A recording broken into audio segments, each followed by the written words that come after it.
Hiya, it's Jess, and it's my one day off. I gotta tackle my home garden. We all know my garden is a mess right now, so it's time to plant some beans. And of course, if you don't use something in a while, you have to do something. My wheelbarrow's tire was flat. It's been a few seasons since I've amended my soil and added dirt, so I decided to do it this year. First thing I had to do was clean up all the old poles from last year and start weeding. Oh, how I loathe weeding. My home garden is pretty large, so instead of trying to tackle it all in one day, I'll do 1 or 2 rows each weekend. This is the weekend that I chose to plant beans, so I have to get at least 1 row done, but I got distracted by the weeds in the other row.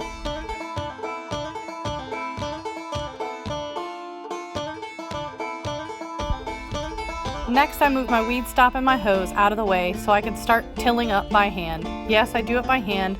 It's just a little garden, but this edge always has a ton of roots from 2 trees growing near it. I hate it. The new growth from the 2 trees cause me so much pain every year. Now it's time for the dirt. I use Top Notch and Black Cow. Top Notch is a loose soil. It doesn't have a lot in it, but it's not super barky. I like it a lot. And then Black Cow, everyone knows about Black Cow compost.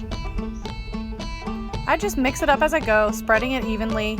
And here's where I got distracted and made the bee video. I couldn't believe how many bees were in my garden.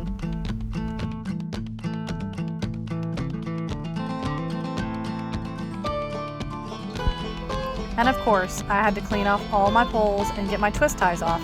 I did find a bunch of bean pods that I was able to save and planted them. I made the mistake last year of covering the holes that I planted the seeds in before putting poles with them. Haha, but not this year. I remembered to wait to cover them. I prefer planting pole beans than bush beans, so I don't have to bend to pick them as much. I find you get more beans on pole beans. Now I'm just twist tying the poles together. I do 3 poles per little bundle, and when you plant your seeds, you gotta make sure to water.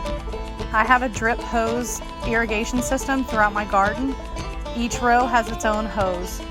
You can see all the water coming out of it. I'll let this run for a few hours just because they're new seeds.